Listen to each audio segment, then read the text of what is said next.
Friends, मैं पूनम स्वागत करती हूँ एयरलाइंस की आज की बड़ी खबरों में। आज की इन खबरों में हम लोग जानने वाले हैं दुनिया भर से जुड़ी हुई एयरलाइंस और ट्रैवल की कुछ जरूरी और बड़ी खबरें। तो शुरू करते हैं आज का वीडियो। फ्रेंड्स, एयरलाइन से इस वक्त की सबसे पहली और सबसे बड़ी खबर आ गई है यहाँ पर सऊदी अरेबिया से। फ्रेंड्स, सऊदी अरेबिया और भारत के बीच में उड़ानों को चालू करने के लिए बीते कल सऊदी की एम्बेसी एम्बेसडर और सऊदी गवर्नमेंट ने आपस में बातचीत की। आपको बताना चाहेंगे कि सऊदी की सरकार की तरफ से ये जानकारी थी कि वे जनवरी महीने में सभी तरह के रिस्ट्रिक्शन को हटा देंगे और नॉर्मल बेसिस पर उड़ानों को चालू करेंगे, जिसके बाद सभी लोगों को उम्मीद थी कि सऊदी सरकार की तरफ से कोई बड़ा अनाउंसमेंट हो सकता है। लेकिन बीते कल सऊदी की तरफ से केवल इतनी ही जानकारी आई कि वे अभी अगले कुछ दिनों में इसके ऊपर जानकारी देंगे कि भारत से उड़ानें कब तक चालू हो सकती है। एयरलाइन से अगली खबर आ रही है यहाँ पर मुंबई एयरपोर्ट से। फ्रेंड्स, मुंबई एयरपोर्ट ने ये नियम बना रखा है कि जो पैसेंजर्स भी दिल्ली, गुजरात, गोवा और मध्य प्रदेश से यदि मुंबई एयरपोर्ट पर ट्रैवल करते हैं तो सभी पैसेंजर्स के लिए ये नियम है कि वे अपने साथ कोरोना का नेगेटिव रिपोर्ट लेकर ट्रैवल करें। यदि उनके पास कोरोना का नेगेटिव रिपोर्ट नहीं है तो उनका कोरोना जांच मुंबई एयरपोर्ट पर ही किया जाएगा। लेकिन इतनी बड़ी संख्या में लोगों के ट्रैवल किए जाने के कारण मुंबई एयरपोर्ट से बहुत सारे पैसेंजर्स बिना जाँच कराए ही मुंबई एयरपोर्ट से बाहर निकल कर जा पा रहे हैं। आपको बताना चाहेंगे कि इसकी जानकारी खुद बड़े मीडिया चैनल्स के हवाले से आई है कि मुंबई एयरपोर्ट इतनी बड़ी संख्या में आ रहे पैसेंजर्स को हैंडल नहीं कर पा रहा, जिस कारण से बहुत सारे पैसेंजर्स बिना कोरोना जांच कराए ही मुंबई एयरपोर्ट से बचकर निकल जा रहे हैं। अगली खबर आ रही है यहाँ पर नेपाल से। फ्रेंड्स, भारत और नेपाल के बीच में अब बहुत ही जल्दी एयर बबल्स के तहत उड़ानें चालू हो सकती है, जिसमें सबसे पहले उड़ानें दिल्ली से काठमांडू के लिए शुरू हो सकती है। आ रही रिपोर्ट के अनुसार नेपाल की गवर्नमेंट यहाँ पर तैयार हो गई है कि वे भारत से एयर बबल्स के तहत उड़ानों को चालू कर रही है। फ्रेंड्स, नेपाल के साथ होने वाले एयर बबल्स को लेकर हम एक डिटेल वीडियो बनाने वाले हैं, जो कि आपको आज हमारे चैनल पर मिल जाएगी। अगली जानकारी ले लेते हैं ग्रीस को लेकर। फ्रेंड्स, ग्रीस की सरकार भी कोरोना वायरस को देखते हुए अंतर्राष्ट्रीय और डोमेस्टिक उड़ानों के ऊपर प्रतिबंध को और आगे तक बढ़ाने वाली है।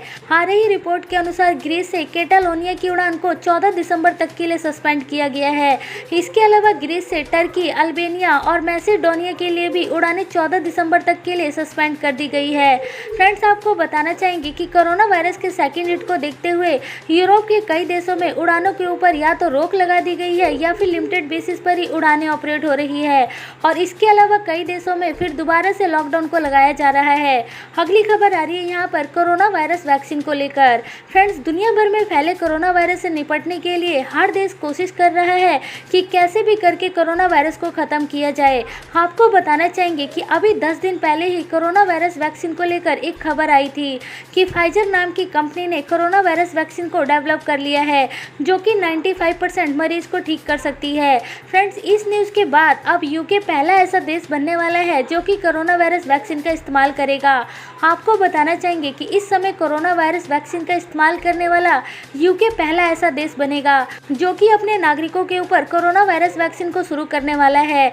आ रही रिपोर्ट के अनुसार अगले 10 दिनों में यूके में ये कोरोना वायरस वैक्सीन पहुंच जाएगी और लोगों को लगना भी शुरू हो जाएगा। एयरलाइन से अगली खबर आ रही है यहाँ पर इंडिगो से। फ्रेंड्स, इंडिगो अब रोजाना बेसिस पर 1000 फ्लाइटों को ऑपरेट कर रही है, जिसमें कि डोमेस्टिक और अंतर्राष्ट्रीय उड़ानें दोनों ही शामिल हैं। इंडिगो अपनी ये 1000 उड़ानों को ऑपरेट करने के लिए लगभग 65 डेस्टिनेशन पर अपनी उड़ानों को भर रही है। आपको बताना चाहेंगे कि कोरोना वायरस के इस मुश्किल समय में इंडिगो ही एकमात्र ऐसी एयरलाइंस कंपनी है जो कि इतनी बड़ी संख्या में अपनी उड़ानों को ऑपरेट कर पा रही है। फ्रेंड्स, आपको बता दें कि इंडिगो यहाँ पर 59 डोमेस्टिक और 6 अंतर्राष्ट्रीय डेस्टिनेशन पर अपनी उड़ानों को ऑपरेट कर रही है। इसके अलावा इंडिगो दुनिया की एकमात्र ऐसी एयरलाइंस कंपनी है जो कि कोरोना वायरस के समय में भी इसके शेयर में लगातार बढ़ोतरी देखने को मिली है। इस समय इंडिगो का शेयर लगभग 1600 रुपये पर ट्रेड हो रहा है। अगली बड़ी अपडेट ले लेते हैं वंदे भारत मिशन को लेकर। फ्रेंड्स, भारत सरकार अभी भी वंदे भारत मिशन को लेकर अपनी तारीफ कर रही है। बीते कल भी एविएशन मिनिस्टर हरदीप सिंह पुरी और देश के वाइस प्रेसिडेंट ने भारत सरकार के द्वारा चलाए गए वंदे भारत मिशन की तारीफ की है और उन्होंने बताया है कि वंदे भारत भारत मिशन की मदद से लाखों लोगों को देश में लाया गया है और ये अब तक का सबसे बड़ा मिशन है जो कि भारत सरकार ने सक्सेसफुल करके दिखाया है। लेकिन यहाँ पर जो लोग भी वंदे भारत मिशन की उड़ानों के माध्यम से भारत में लौट कर आए हैं, उन लोगों ने वंदे भारत मिशन को लेकर कई तरह के सवाल उठाए हैं, जहाँ पर उनका कहना है कि भारत सरकार ने वंदे भारत मिशन के नाम पर डबल से ज़्यादा किराया वसूल किया है और ऐसा इसलिए किया गया था कि भारत सरकार के द्वारा एयर इंडिया को प्रॉफिट में लाया जा सके। फ्रेंड्स, आपको बताना चाहेंगे कि जब वंदे भारत मिशन की शुरुआत हुई थी उस समय केवल और केवल एयर इंडिया की उड़ानों को ही उड़ने का मौका दिया गया। प्राइवेट एयरलाइंस कंपनियों को वंदे भारत मिशन में अपनी फ्लाइटों को ऑपरेट करने की परमिशन लगभग 3 से 4 महीने बाद ही मिली थी।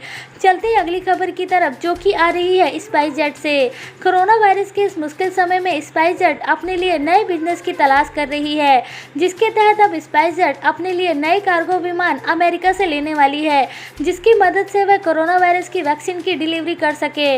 आपको बताना चाहेंगे कि इसके लिए स्पाइस जेट ने एप्लीकेशन भी दे दी है कि वह अमेरिका से कोरोना वायरस वैक्सीन की डिलीवरी करना चाहती है। आपको बता दें कि मौजूदा समय में स्पाइस जेट का ज्यादातर बिजनेस पैसेंजर फ्लाइट से ही है, जिसको कि स्पाइस जेट अब कार्गो में भी अपने बिजनेस को दिखलाना चाहती है। एयरलाइन से अगली खबर आ रही है यहाँ पर एयर इंडिया से। फ्रेंड्स, एयर इंडिया के हवाले से जानकारी आ रही है कि उसने अब अपने बैगेज अलाउंस में कुछ रिवीजन किया है। इससे पहले एयर इंडिया यूएस और कनाडा के लिए इकोनॉमी क्लास के पैसेंजर्स को भी 32 किलो का बैगेज की अनुमति दे रही थी और उसके साथ साथ बिजनेस और फर्स्ट क्लास वालों को भी 32 किलो के बैगेज की अनुमति थी। लेकिन अब 1 दिसंबर से एयर इंडिया के द्वारा इस ऑफर को रिवाइज किया गया है और रिवाइज ऑफर में अब इकोनॉमी क्लास के पैसेंजर्स को केवल 23 किलो का ही बैगेज अलाउ होगा। वहीं बिजनेस क्लास और फर्स्ट क्लास वालों को 32 किलो तक का बैगेज की ही अनुमति रहेगी। अगली बड़ी खबर आ रही है यहाँ पर मेक माई ट्रिप की तरफ से। फ्रेंड, ट्रैवल एग्रीगेटर मेक माई ट्रिप के हवाले से ये जानकारी आ रही है कि उसने कोरोना वायरस के इस समय में भी स्पेशल बबल हॉलिडे की शुरुआत की है। ये बबल हॉलिडे अभी केवल गोवा के लिए ही शुरू किया गया है और वो भी क्रिसमस और न्यू ईयर को देखते हुए। फ्रेंड्स, आपको बताना चाहेंगे कि बहुत सारे लोग अभी भी ऐसे हैं जो कि घूमने जाना चाहते हैं, लेकिन सेफ्टी के साथ तो यहाँ पर मेक माई ट्रिप ही ये वादा कर रही है कि जो लोग भी इस स्पेशल बबल हॉलिडे के पैकेज को लेंगे उनके लिए चार्टर्ड फ्लाइटों की व्यवस्था की जाएगी। साथ ही साथ होटल में भी स्पेशल अरेंजमेंट किया जाएगा और सोशल डिस्टेंसिंग के साथ गोवा में हॉलिडे मनाने का मौका मिलेगा। फ्रेंड्स, आज की इस वीडियो में फिलहाल इतना ही रखते हैं। वीडियो यदि आपको अच्छी लगी हो, काम की लगी हो, तो वीडियो को आप जरूर लाइक करें और चैनल को यदि आपने अभी तक सब्सक्राइब नहीं किया है तो सब्सक्राइब का बटन भी जरूर दबा दीजिए।